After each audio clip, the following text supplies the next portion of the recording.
Kim Jones. Thank you so much, Kim. I love Kim, and this is not edited. May bago nga bang patama si Heart Evangelista kay Pia Wurtzbach?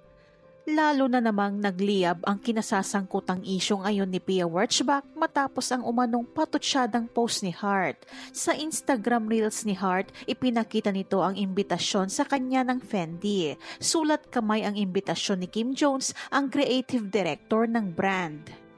Say ni Heart sa video, "Thank you so much, I love Kim and this is not edited."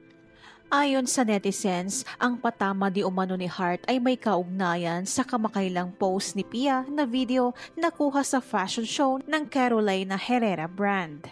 Pinuna ito ng mga bashers dahil hindi raw video ni Pia ang ipinost nito sa runway nang walang credit sa rightful owner ng video. Tila pinalalabas daw ng dating Miss Universe Queen na nandun siya sa event at kaya siya nagpost ng naturang video para lang palabasing imbitado siya. Dahil dito, pinaratangan si Pia na nagre-repost lang ng photos at videos ng mga iba para masabing invited talaga siya, pero ang totoo ay hindi naman daw.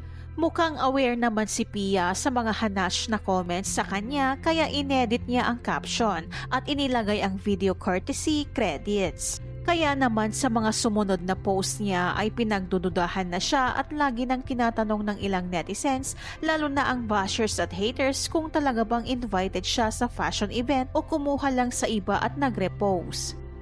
Hindi man direkta pero sinagot ni Pia ang mga akusasyon at nagpakita pa ng imbitasyon pero may punit.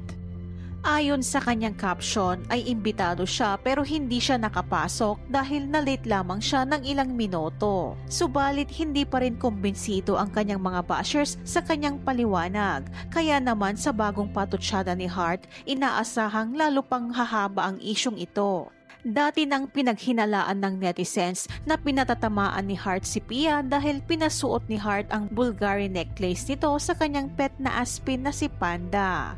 Ang Bulgari necklace na suot ni Panda ay iniendorso ni Pia Wurtzbach. Narito naman ang mga naging samot-saring reactions ng ilang netizens sa umanong "this is not edited" patama ni Heart. Laging may parinig tong si Lola, din na nakakatawa, halatang pangit ang ugali kaya iniwan ng mga kasama niya. What's with the issue? You're both successful in this field until Marites comes in. Just continue to be an inspiration and support one another. It's said that the influential I Am Heart E is making it a buzz online just to get attention and hate sa mga fans.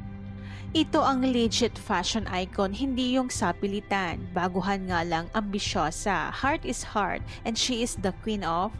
Nakakatawa yung kadakuda ni Heart, mega explain yung isa, like hindi naman lang umiwas kaya sa pul-e, hahaha. We love you at I Am Heart E. Nobody can take an authentic woman down.